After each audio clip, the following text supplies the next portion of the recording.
Gênesis, capítulo 26. Nós vamos ler do verso 1 ao 6, depois do 12 em diante. Estamos juntos aí? Amém? Sobrevindo fome à terra, além da primeira vida nos dias de Abraão, foi Isaque a Gerar, a avistar-se com Abimeleque, rei dos filisteus. Apareceu-lhe o Senhor e disse: não desças ao Egito, fica na terra que eu te disser, habita nela e serei contigo, e te abençoarei. Porque a ti e à tua descendência darei todas estas terras, e confirmarei o juramento que fiz a Abraão teu pai. Multiplicarei a tua descendência como as estrelas dos céus, e lhe darei todas estas terras. Na tua descendência serão abençoadas todas as nações da terra. Porque Abraão obedeceu a minha palavra e guardou os meus mandados, os meus preceitos, os meus estatutos e as minhas leis. Isaque, pois, ficou em Gerar. Verso 12. Semeou Isaque naquela terra e no mesmo ano recolheu 100 por 1, porque o Senhor o abençoava. Enriqueceu-se o homem, prosperou, ficou riquíssimo, possuía ovelhas e bois e grande número de servos, de maneira que os filisteus lhe tinham inveja. Verso de número 25. Então levantou ali um altar, e tendo invocado o nome do Senhor, armou a sua tenda, e os servos de Isaque abriram ali um poço. Deixa sua Bíblia aberta no texto, vamos orar. Peça para Deus falar com você mais uma vez, aí no seu lugar mesmo. Ore e peça a Deus, meu coração está aberto agora para que o Senhor fale. Aleluia, o segredo de uma mensagem eficaz está num coração receptivo. E eu peço agora, meu Deus, que cada coração esteja pronto, preparado a te ouvir. Nós assim oramos em nome de Jesus. Amém e amém. Quem aqui gosta de ouvir boas notícias? Deixa eu ver. Num tempo que a gente ouve tantas más notícias, eu tenho hoje boas notícias para você. Só que tem um seguinte, antes eu preciso dar duas ruins, pode ser não? Eu prometo que as boas notícias são mais do que as notícias ruins. Você sabe que a gente aprende em liderança que, por exemplo, numa reunião com a sua equipe, você que é supervisor numa empresa, você que tem funcionários que estão abaixo de você, sempre que você for trazer boas e más notícias, a dica é: comece sempre com as más notícias e depois dê as boas notícias, que assim a reunião acaba com um pique emocional lá no alto. Então, Jesus já sabia disso. Quem diz isso é o Bill Hybels, no seu livro Axiomas. Jesus, sempre que ele tinha notícia boa e ruim para dar, ele dava a primeira ruim. Por exemplo, lá em João 16 ele falou: no mundo tereis aflições. Aí você fala: pô, estou perdido, velho. Aflição, o que é que você imagina a aflição? Uma espada entrando, um chicote. Daí ele termina dizendo: mas tem de bom ânimo, eu venci o mundo. Aí você se sente aliviado. João 10:10, Jesus disse: o ladrão vem somente para roubar, matar e destruir. Você fala: nossa. Mas daí como é que ele termina? Mas eu vim para que tenham vida e a tenham em abundância. Então hoje eu tenho boas notícias para você, mas tenho duas más notícias. E é importante a gente saber que o conhecimento da verdade é o que é importante. Eu não sei você, mas se eu fosse num médico levar um exame, eu não queria que o médico me ludibriasse. Se houvesse algum problema, eu queria que ele falasse para mim. Ainda que seja uma má notícia, eu quero saber o que é. Né? E a primeira notícia ruim que eu queria te dar, eu prometo que só são duas. Eu não vou dar uma de Datena aqui, ficar dando uma notícia ruim atrás da outra. É que a crise é uma realidade. Repita isso comigo, diga: a crise é uma realidade. O texto no verso 1 começa com a seguinte frase: sobrevindo fome à terra. é a constatação de um problema. Onde existe fome, não existe saúde. Onde existe fome, não existe paz. Onde existe fome, não existem certezas. Onde existe fome, existem preocupações. A fome se estabeleceu naquele lugar. E o texto começa exatamente assim, pintando esse quadro. O quadro de uma realidade difícil. E muitas vezes, por sermos gente da fé, gente que ama a Deus, gente que aprendeu a declarar e a profetizar palavras de vitória, a gente tem a tendência, muitas vezes, de se sentir pecador ao assumir que um problema é real. Quando, na verdade, isso é uma bobagem. Eu vejo pessoas, por exemplo, dizer, eu não estou em crise, eu estou em Cristo. A frase é até bonita. Desde que seja uma declaração de fé e não uma fuga da realidade. Eu vejo pessoas dizer o seguinte, a crise está aí, mas eu resolvi não entrar. Eu resolvi não participar. Minha empresa resolveu não fazer parte dela. Se for uma profecia, se for uma declaração de fé, amém. Mas eu quero dizer para você que fingir que um problema não existe não vai fazer ele desaparecer.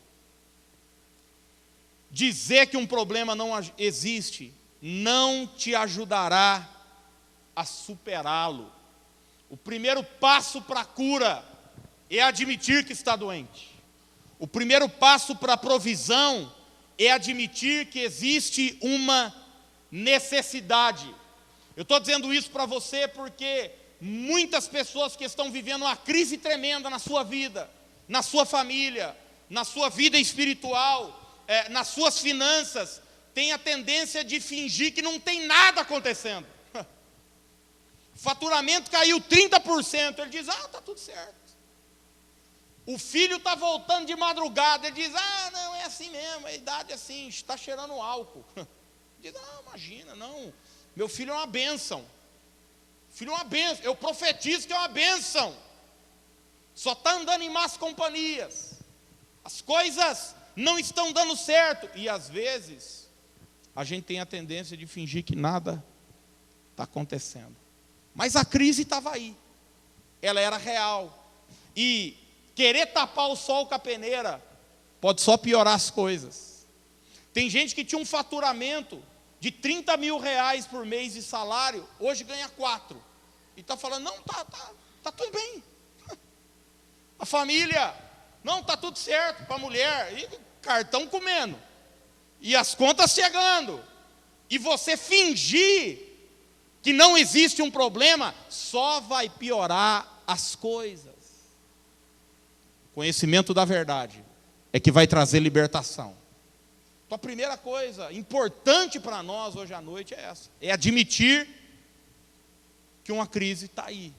Que um problema está aí. Que um quadro difícil está aí. A gente vive no país hoje, não só uma crise econômica, política. Cada dia que a gente acorda tem um outro preso. Até o japonês prenderam agora. Me mandaram uma foto no WhatsApp, o japonês prendendo o japonês. Falei, nossa! Incrível! Fala, quem será amanhã? Ex-presidente, Sarney, o cara está com 180 anos de idade, está para ir preso. Tem uma crise econômica, tem uma crise política, tem uma crise moral. E a gente precisa ter maturidade para entender que os problemas existem, que as dificuldades estão aí. Muitas são as aflições do justo. Jesus sempre jogou claro com os discípulos, olha, eu estou enviando vocês como ovelhas para o meio de lobos. Jesus sempre foi realista com os discípulos. A crise é uma realidade. A segunda notícia ruim que eu queria te dar, e eu prometo que é a última, para depois a mensagem melhorar e você começar a dar glória a Deus. Essa primeira parte eu não espero nenhum glória a Deus, nenhum aleluia, a não ser que tenha alguém masoquista aqui. É a seguinte, a crise é cíclica. Vou repetir. Crise é cíclica. O texto diz que a fome sobreveio. E o texto continua. além da primeira havida nos dias de Abraão. Eu quero dizer para você que a crise não é uma invenção do PT. Não foi a Dilma que inventou a crise. A crise não é uma coisa recente. Quem já tem uma certa idade sabe do que eu estou falando. Outras crises já aconteceram. Sim ou não? Essa está acontecendo. E eu tenho uma outra notícia para te dar. E outras acontecerão. Você diz, Aquiles, o sangue de Jesus tem poder. Tem gente que fala o sangue de Jesus tem poder e bate 3 vezes na madeira, né? Que é para garantir, se o sangue não der certo, a minha mandinga aqui dá certo. Você pode bater na madeira, pode orar, pode jejuar, pode ter fé. Eu quero dizer para você que a crise vem. Veio para Abraão. Ou tem alguém aqui que tem mais fé que Abraão? Ou tem alguém aqui que já foi chamado pai da fé? Não. As crises, elas vêm e elas vão. A grande questão é que a gente precisa saber como enfrentar a crise, como superar a crise, como é que a gente deve passar por ela na perspectiva certa, na perspectiva correta. Quem sabe eu estou falando para pessoas que estão aí sentadas dizendo o seguinte, é isso aí, eu estou vivendo isso, eu estou sem saber o que fazer, eu estou vivendo o pior momento da minha vida financeira, espiritual, emocional, as coisas não estão acontecendo. Pois agora eu tenho 3 boas notícias para você. Diga para quem está do seu lado aí, agora melhorou, agora melhorou. Existem 3 coisas que Deus fará por você no meio da crise. E depois eu quero falar sobre 4 que você deve fazer. Primeira coisa que Deus vai fazer por você na crise é que Deus vai te direcionar. Diga assim, o meu Deus vai me direcionar. Olha só, na crise não vai te faltar direção. Às vezes, o que mais nos apavora num tempo de crise, num tempo de dificuldade, é porque nós não sabemos o que fazer. Num tempo de crise, a vontade que dá é de jogar tudo para o alto. Num tempo de crise, quando o desespero chega, as pessoas dizem o seguinte, eu acho que eu vou mudar do Brasil, eu acho que eu vou mudar dessa cidade, eu acho que eu vou largar minha família, porque a crise chegou, eu acho que eu vou chutar o pau da barraca. Num tempo de crise, as pessoas não sabem o que fazer. Você se lembra de Josafá, em 2 Crônicas, capítulo 20, a Bíblia diz que Josafá recebe a notícia, grande multidão vem contra ti, e Josafá tem medo, mas ele se põe a buscar a Deus, e a oração de Josafá é a seguinte, nós não sabemos o que fazer. Você imagina, 3 povos estavam vindo contra Josafá, mas ele termina a oração dizendo, porém, os nossos olhos estão postos em ti. Ainda que você não saiba o que fazer, tem alguém que sabe o que você deve fazer. E a Bíblia diz que no meio da crise, o Senhor aparece para Isaac, verso de número 2, e diz para ele, não desças ao Egito, fica na terra que eu te disser, e habita nela. Ou seja, no meio da dificuldade que Isaac está vivendo, vem Deus para o direcionar, vem Deus para dar uma orientação para ele. Quantas vezes, irmãos, eu cheguei num culto como esse, assim, desesperado, a ponto de jogar tudo para cima, a ponto de desistir, de fazer uma loucura, de repente abandonar algo, mas vem a palavra de Deus e diz, é por aqui. Quem já experimentou isso? Quantas vezes vem a palavra de Deus, que é lâmpada por nosso pé e luz por nosso caminho, nos dando a direção. Não vai faltar orientação para você nessa crise. A Bíblia diz que o nome de Jesus, Isaías profetizou, é maravilhoso conselheiro. É aquele que nos aconselha, é aquele que nos orienta, é aquele que sempre tem uma palavra para a gente. Agora deixa eu dizer uma coisa para você. esse maravilhoso conselheiro, está à sua disposição. Aliás, o Espírito Santo mora dentro de você, porque você é templo do Espírito. Então, por favor, não terceirize o seu relacionamento com Deus. Para de querer falar, o que será que Deus tem para mim? Vou ligar para fulano, fazer uma oração. Vou na casa de Beltrano, para ver se ele me traz uma revelação, se traz uma palavra. Abra a sua Bíblia, leia, venha para o culto com o coração aberto, diga, Deus, eu estou na tua casa, eu preciso ouvir a tua voz, eis-me aqui, Senhor, mostra o caminho e a direção, e eu tenho certeza que Deus vai mostrar o caminho para você.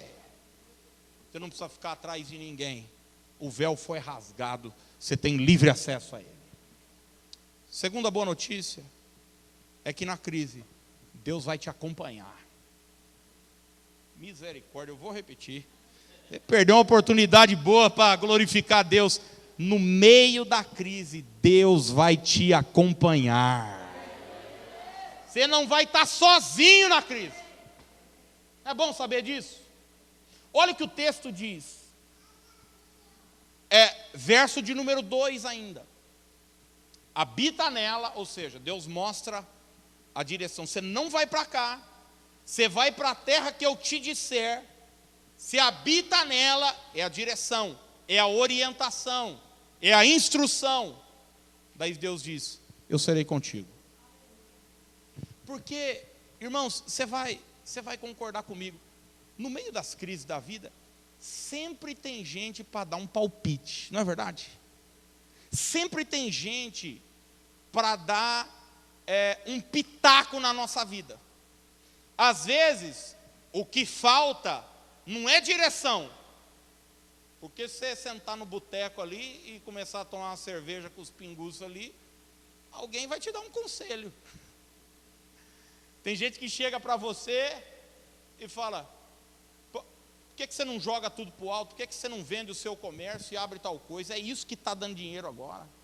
Você está louco? Você vai por aqui, porque, rapaz, tem tanta mulher no mundo, larga dessa aí, larga desse homem, porque, não, faz isso com o seu filho. Tem sempre gente para dar uma direção, mas Deus não é aquele que dá uma orientação e espera o circo pegar fogo.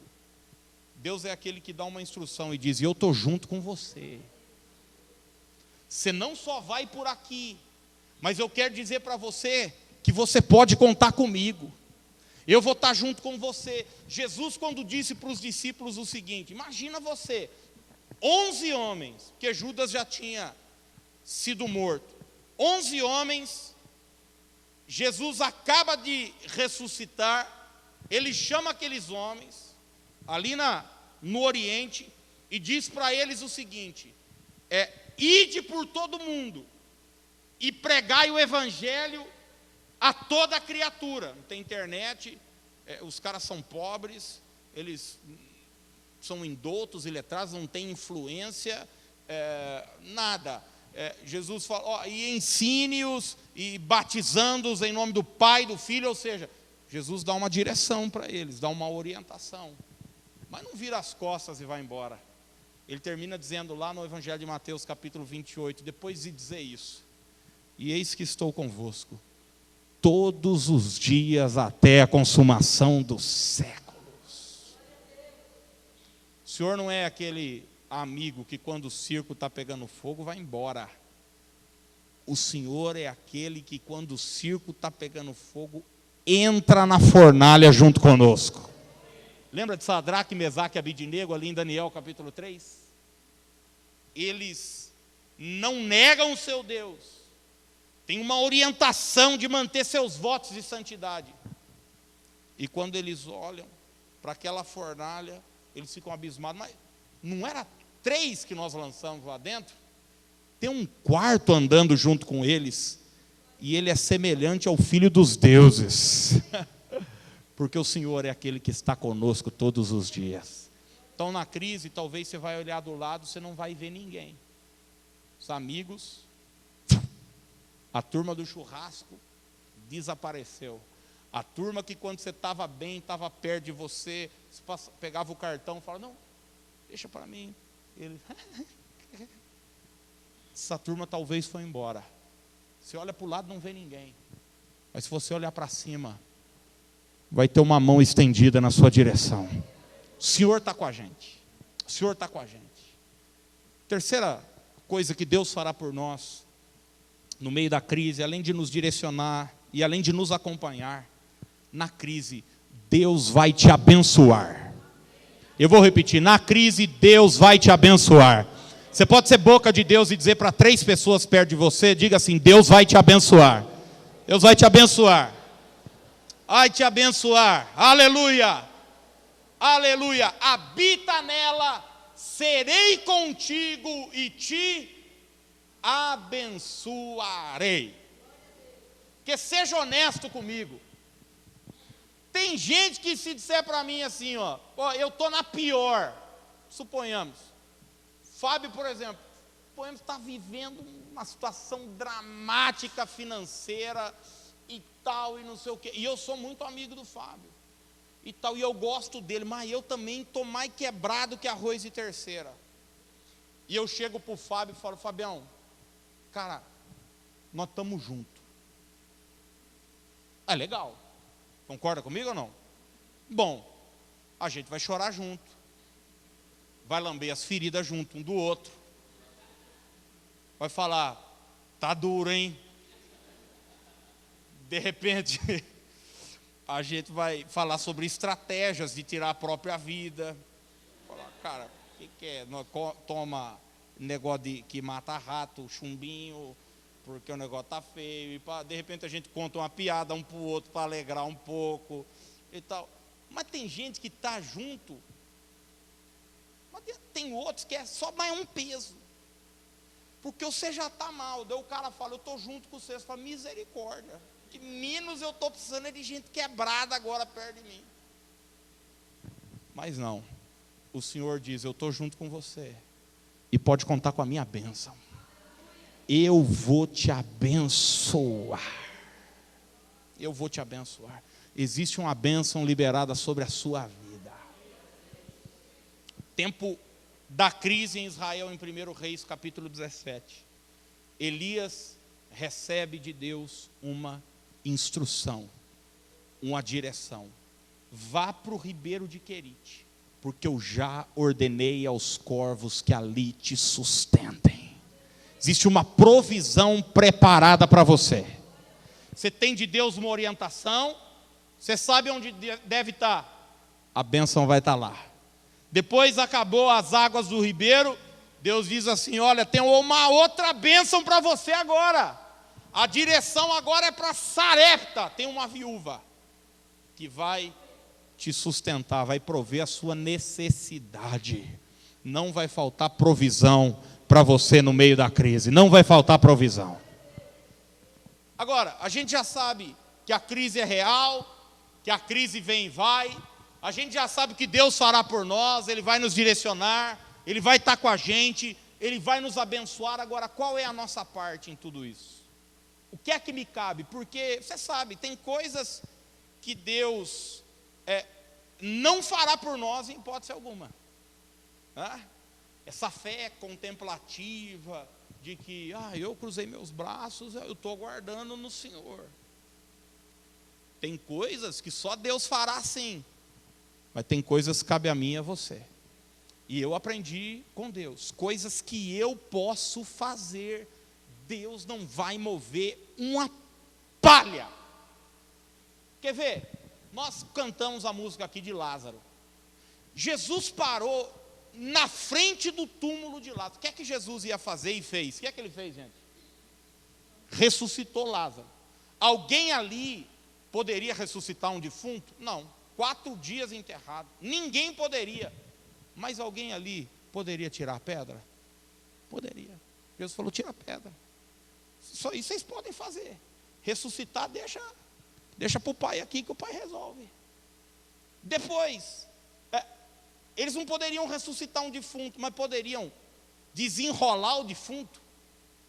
Poderiam. Jesus diz: desatai-o e deixai-o ir. Aquilo que nós podemos fazer, Deus não fará por nós. Diga aí para o seu vizinho: o que você pode fazer, Deus não vai fazer. Mas aquilo, olha, mas presta atenção, aquilo que você não pode fazer, Deus vai mover o céu e terra em teu favor. Mover Deus, o que nós não podemos fazer, a gente olha para mim, Deus para sol, para lua, abre mar, mas o que nós podemos fazer, Ele não vai fazer.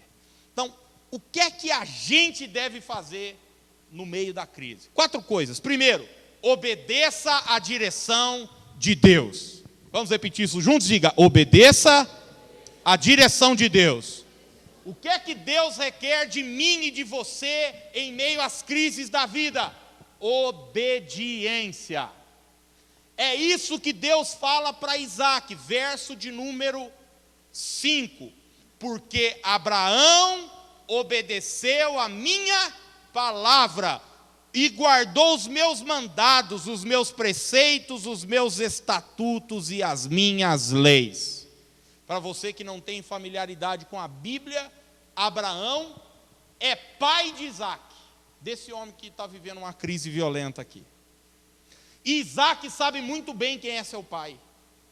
Abraão, aos 75 anos de idade, é casado com uma mulher estéril, Sarai.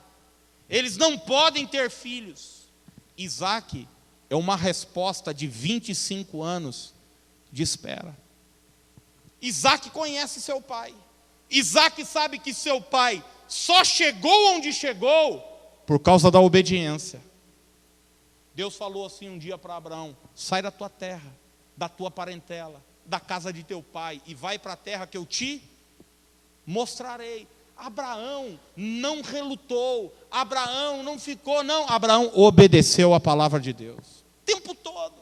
Você vai ver depois que Isaac nasce, Deus diz assim para Abraão: vai para o Monte Moriá e me oferece o menino em sacrifício. O que é que Abraão faz, gente? Pega a lenha, pega o cutelo, coloca o menino no altar. Abraão tinha um compromisso com a obediência. Não basta a gente saber qual direção tomar, porque olha, a direção, a palavra de Deus é como um farol. Imagina que você está no escuro, no meio da crise, você não sabe o que fazer, bicho está pegando, você está sendo jogado de um lado para o outro, de repente surge um farol, você sabe para onde ir. Isso é uma bênção, mas resolve? Não. O que é que resolve? Obedecer. A obediência é que me fará percorrer esse caminho. Não ache que na crise você está liberado para negociar a sua santidade. José na crise obedeceu a Deus, manteve seus votos de santidade. Tem gente que na crise acha que pode negociar o dízimo, por exemplo. Ele fala: Deus sabe, Deus sabe. Como se a palavra de Deus só valesse para alguns momentos da nossa vida. Não. Na crise ou fora da crise, tenha compromisso com a palavra de Deus. Deus disse para Elias o seguinte, preste atenção no que eu vou dizer. Deus disse para Elias assim em 1 Reis 17, Elias, você vai para o ribeiro de Querite, porque eu ordenei que ali os corvos te sustentem. Ali. Você vai ver depois Deus dizer, você vai para Sarepta, porque eu ordenei ali que uma viúva te sustente. Existe essa expressão ali várias vezes, como Deus dizendo o seguinte: a minha bênção, a provisão está num lugar, Elias. E sabe qual é esse lugar? É num lugar chamado obediência. Sabe onde é que está a tua provisão, irmão? Num lugar chamado obediência. Quando nós obedecemos a Deus, nós recebemos tudo aquilo que Ele nos prometeu dar. Não acho que a minha fé, a sua fé, tem só a ver com Deus, que dá. Deus não é Papai Noel, Deus é Pai. E qualquer pai com juízo não fica dando as coisas para o filho sem requerer do filho responsabilidade. Sim ou não? Você vai ver a Bíblia o tempo todo com condicionais. Se o meu povo, que se chama pelo meu nome, se humilhar, se orar, eu vou vir, vou sarar a terra. Honra ao Senhor com os teus bens, com as primícias da tua renda, e se encherão fartamente. Ou seja, Deus está dizendo o seguinte: eu estou pronto a fazer a minha parte, você está pronto a fazer a sua? Eu estou pronto a abrir as janelas dos céus, derramar bênção sem medida, mas você está pronto a ser fiel a mim? Então na crise, não importa a situação, obedeça a Deus. Às vezes uma crise no casamento, é mais fácil jogar tudo para o alto, mas vem a palavra de Deus e diz, perdoe. Você está disposto? Será que você está pronto? Renuncie, fique quieto. Esses dias uma pessoa me mandou uma mensagem, eu nem sei de onde é, de outra cidade. Eu vou pregar em tanto lugar, muita gente às vezes me adiciona no Facebook, e a pessoa disse assim, pastor, ore por mim, por favor. Falei, amém, alguma causa específica? Ela falou, eu gostaria que Deus me falasse se é para eu separar do meu esposo ou não. Quer dizer, a pessoa, ela já sabe o que tem que fazer. Ela só não está, o quê? Disposta a obedecer. Não está disposta a obedecer. E Deus rompeu com Saul, justamente por causa disso. Deus disse para Saul, Saul, obedecer é melhor do que sacrificar. Saul era o tipo daquele crente meia boca, que só fazia coisa errada e depois vinha para o culto. Ai, que bênção, ai, como é bom te adorar, Jesus. É como se Jesus falasse para nós hoje o seguinte, viu? Cultinho para mim não resolve nada se não tiver obediência. O que eu quero é obediência. Você acha que Deus está carente de música, gente? Você acha que Deus está lá? Ai, o que eles vão cantar para mim hoje? Tenha santa paciência. O que Deus quer de mim e de você é obediência. Deus fica mais feliz com você quando você diz não ao pecado, que quando você diz, eu te adoro, Jesus. Ele gosta que você diga, eu te adoro, Jesus, também. Ele gosta que você adore, louve o Senhor também. Mas se isso não tiver em sintonia com uma vida de obediência, isso não passa de meras palavras. Você lembra daquela palavra dura do profeta? Esse povo me honra com os lábios, mas o coração está o quê? Está longe de mim. Então, irmãos, se nós queremos superar as crises da vida, a gente precisa obedecer a palavra de Deus. Eu sei que nós não gostamos muito de obedecer, nós gostamos de dar ordem. Mas na palavra de Deus a gente aprende a obedecer, porque Deus sabe o que é melhor para nós. Deus sabe o que é melhor para nós. Às vezes você tem uma outra ideia, pega a sua ideia e joga na lata do lixo, e fica com a ideia de Deus, porque Deus sabe o que é melhor para você. Muitas vezes eu saio com os meus filhos, eles dizem, ai pai, vamos para o lugar, vamos dizer onde, vamos. Estão cheios de ideia, mas o pai tem um plano maior, que às vezes compensa sacrificar um prazer momentâneo para algo muito melhor para eles lá na frente. Então obedecer é o melhor caminho. Diga aí para o seu vizinho aí, obedecer é o melhor caminho. Obedecer é o melhor caminho. Melhor caminho. Amém ou não? Vou esperar você dar um glória a Deus aí para a obediência. Glória a Deus. Quando a gente obedece, esse foi o segredo de Abraão, irmãos. Abraão, olha só, Abraão chegou onde chegou, não é porque ele era melhor do que você e a mim. Abraão também tinha as suas dificuldades. Abraão também, em momentos em que estava no aperto, mas tinha uma coisa que Abraão fazia, quando Deus falava, ele obedecia. Que a gente tem esse espírito, em nome de Jesus. Que adianta vir na igreja, ouvir palavra, o pastor ficar gastando aqui saliva, falando, e fazer tudo diferente depois. Obediência é o melhor caminho. Segunda coisa que me cabe, tem coisa que só Deus vai fazer, tem coisa que só eu posso fazer. Tenha atitude. Diga aí para o seu vizinho, tenha atitude. Tenha atitude. Verso 12, semeou Isaque naquela terra. Preste atenção, você não terá como resultado aquilo que você intenciona fazer. você não terá como resultado aquilo que você pensa em fazer. Você não terá como resultado aquilo que você fala que vai fazer. Você terá como resultado aquilo que você faz. Gálatas, o apóstolo Paulo diz o seguinte: de Deus ninguém zomba. Em outra versão diz: de Deus não se pode escarnecer. Aquilo que o homem semear, isso também ceifará. Ou seja, eu colherei na medida que eu semear. A minha colheita, ou seja, o resultado da minha vida, é proporcional à minha semeadura. Semeadura, isso é atitude, irmãos. É atitude correta no casamento. São palavras corretas. É atitude correta no trabalho. É atitude correta na casa de Deus. É atitude correta na oração. Semeadura, é uma lei. Uma lei não se muda. Eu digo sempre aqui, guarde isso, por favor. Deus não faz acepção de pessoas. Deus faz acepção de atitudes. Deus não faz acepção de pessoas. Deus faz acepção de atitudes. Atitudes. Você acha que Deus tem filhos prediletos?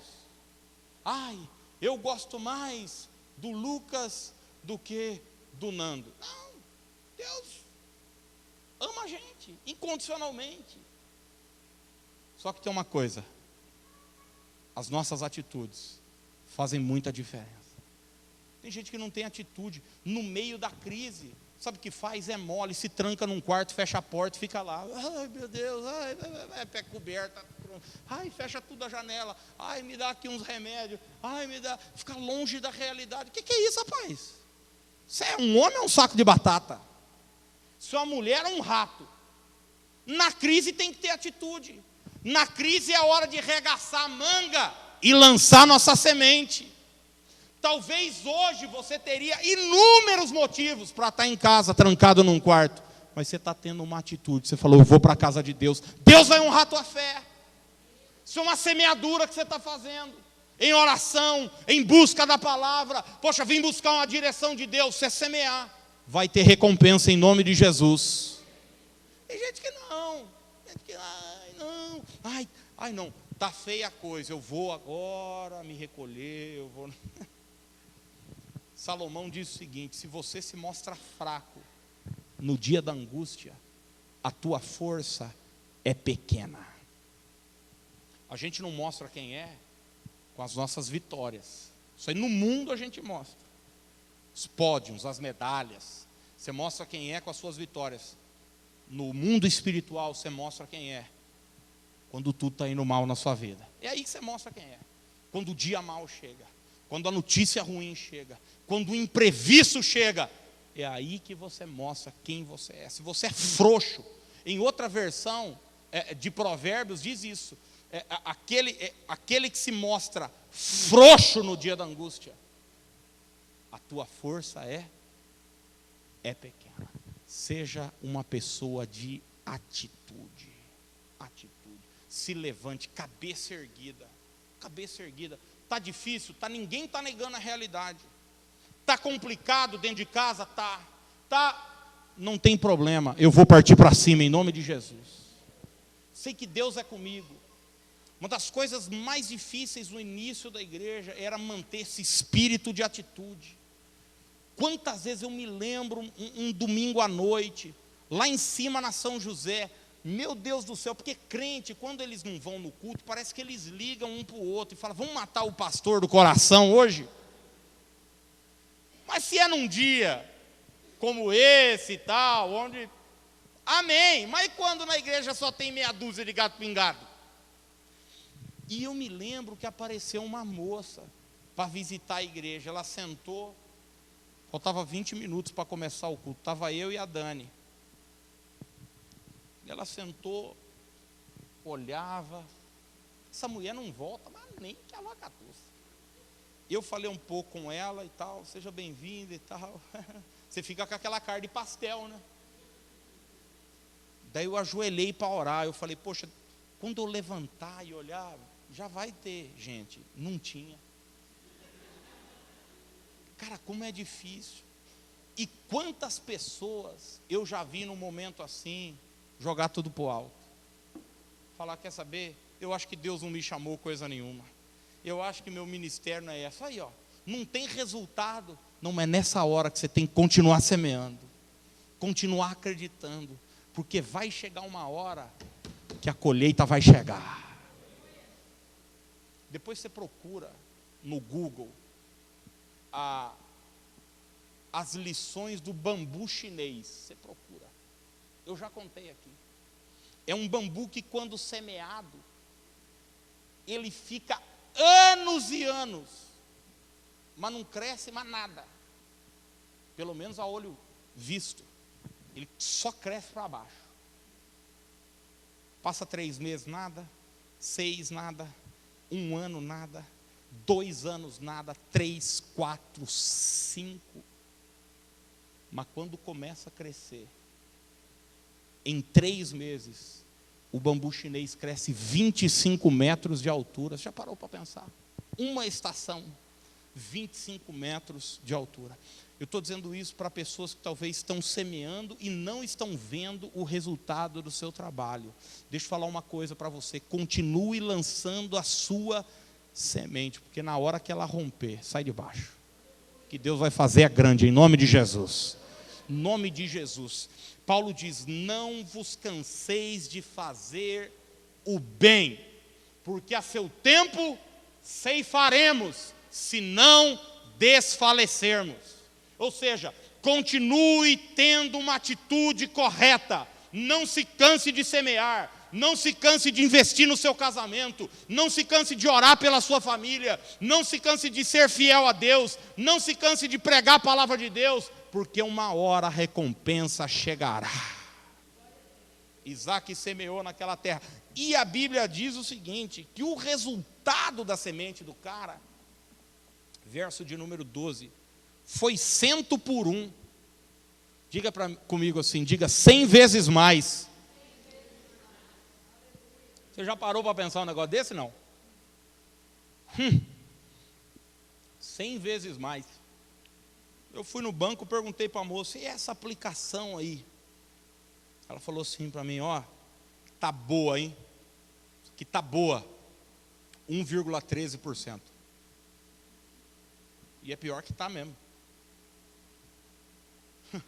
1,13%. E essa aqui?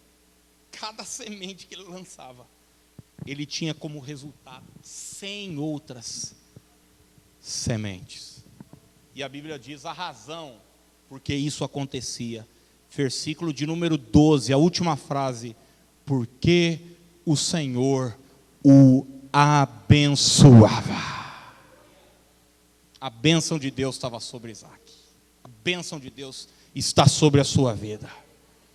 Terceira coisa que só você pode fazer: ignore a oposição. Repita comigo, diga: ignore a oposição. Deixa eu perguntar uma coisa para você. Você está pronto para prosperar? Em todos os níveis da sua vida. Você está pronto para prosperar ou não? Agora eu vou contar para você o que acontece com quem prospera.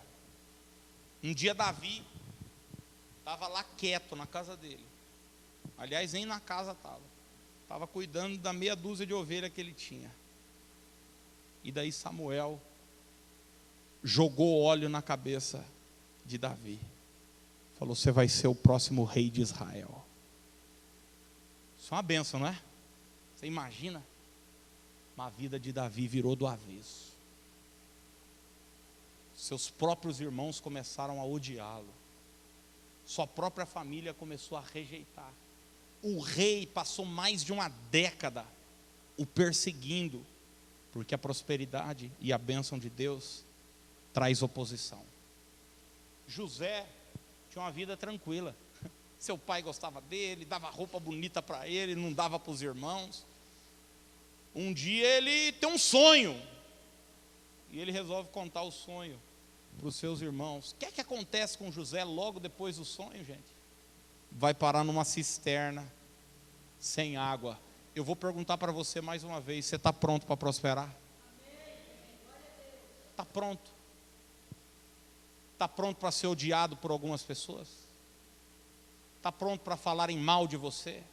Porque as pessoas não suportam, as pessoas medíocres não suportam ver alguém prosperar. Nós fazemos parte de uma cidade, é coisa de interior mesmo, é assim mesmo. Quando alguém começa a prosperar, as pessoas começam a falar mal. É lavagem de dinheiro, é isso. É alguém que a casa vai cair uma hora.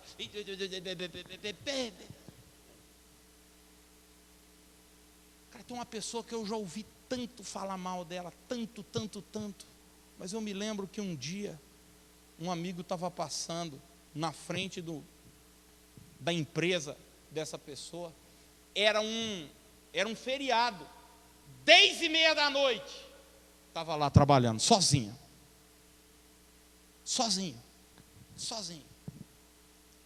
Mas falam.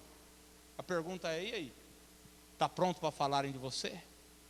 Está pronto para alguns que eram teu aliado virarem as costas para você?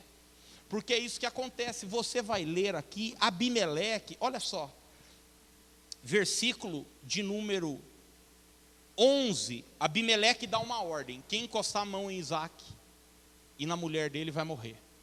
Agora, depois que Isaac prosperou, versículo de número 16, ele diz assim para Isaac: aparta-te de nós, porque já és mais poderoso que nós.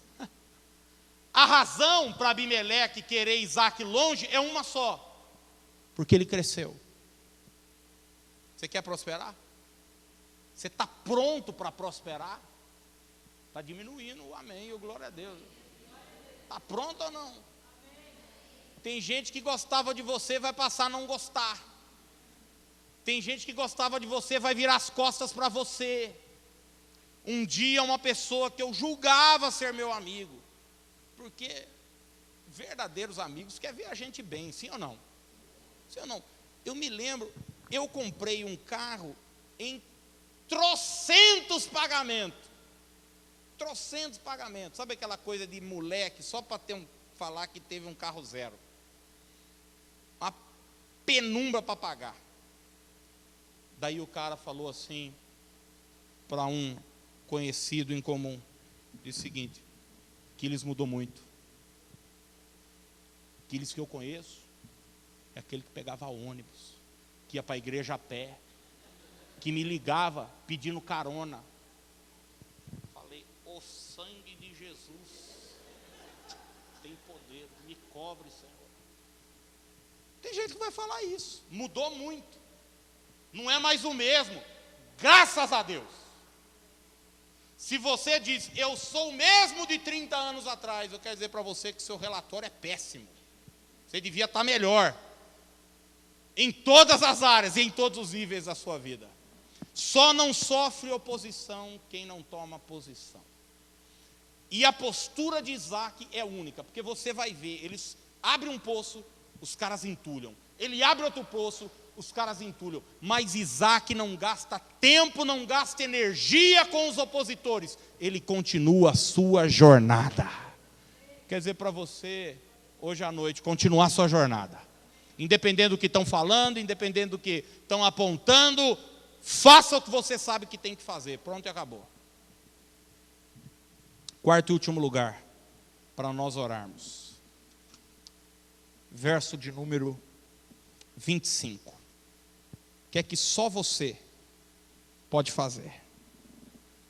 A Bíblia diz: então, depois que ele prosperou, hein, gente? Depois que as coisas aconteceram na vida dele, olha a atitude de Isaac. Levantou ali um altar, e tendo invocado o nome do Senhor, armou a sua tenda. Quarta coisa que só você pode fazer: honre a voz daquele que te instruiu. Vou repetir: honre a voz daquele que te instruiu. Isaac reconhece que chegou onde chegou não por causa da sua sabedoria. Sua sabedoria iria mandar ele para outro canto. Isaac reconhece que se chegou onde chegou, não foi por causa da ajuda dos outros, seus amigos o abandonaram. Isaac reconhece que chegou onde chegou por causa de uma voz que o instruiu, por causa da bênção de Deus na vida dele. Altar é lugar disso. Altar é lugar de reconhecimento. O altar é lugar de dizer: se eu cheguei até aqui, foi por causa da bênção de Deus. Eu teria fugido, eu teria abandonado tudo, eu teria jogado tudo para o alto, eu teria, estragado tudo. Mas não, eu permaneci firme, porque teve uma voz que disse para mim: não olhe nem para a direita, nem para a esquerda, continue em frente. Você quer fechar um milagre com chave de ouro? E quantas pessoas erram aqui, irmãos? Eles fazem tudo certo. Mas estou cansado de ver gente que vem para a igreja e quando as coisas começam a melhorar, vai virar as costas e vai embora. Porque ela, na verdade, ela não está interessada em Deus, ela está interessada só na bênção de Deus. Ela não está interessada em ter um relacionamento com Deus, porque altar é lugar de relação. Altar é lugar de compromisso. Altar é lugar de aliança. Mas a pessoa não quer isso. Ela não quer sacrificar. Ela não quer abrir mão. Ela não quer ter compromisso. Ela só quer os benefícios de Deus. Isaac falou: não. Eu cheguei até aqui por causa da bênção do meu Deus. Um dia a crise vai passar. Eu espero que seja rápido, em nome de Jesus. Um dia essa dificuldade que você está vivendo hoje vai ser página virada na sua vida. E um capítulo novo de bênção vai ser escrito na sua vida. Agora, por favor, não esqueça de onde você veio. Não esqueça de onde saiu. Não esqueça de onde Deus te tirou. Davi tinha isso muito claro. Ele, quando assumiu o reinado, você imagina, Davi era o típico Nerso da Capitinga, não é? Vivia na roça. Davi fedia cabrito, bode, é um moleque ruivinho, fedendo cabra, ovelha. Daqui a pouco esse moleque cresceu, 30 anos de idade, está num palácio. Ele olha para tudo aquilo. Ele diz para Deus: que darei ao Senhor por todos os seus benefícios para comigo? É o homem que, em dado momento da sua vida, diz: Deus, não é certo eu morar numa casa tão maravilhosa e a arca do Senhor está numa tenda. E Deus nunca pediu para Davi construir o templo. Davi que disse: eu quero construir um templo para o Senhor. E Salomão posteriormente é que vai construir. Por quê? Porque Davi tem isso. Ele quer honrar o Deus que o abençoou. Que eu e você possamos tomar essa palavra em nome de Jesus. No tempo de crise, no tempo de dificuldade, a gente possa levar isso como uma bússola para a nossa vida. Amém, meus queridos? Fica de pé para nós orarmos, por favor.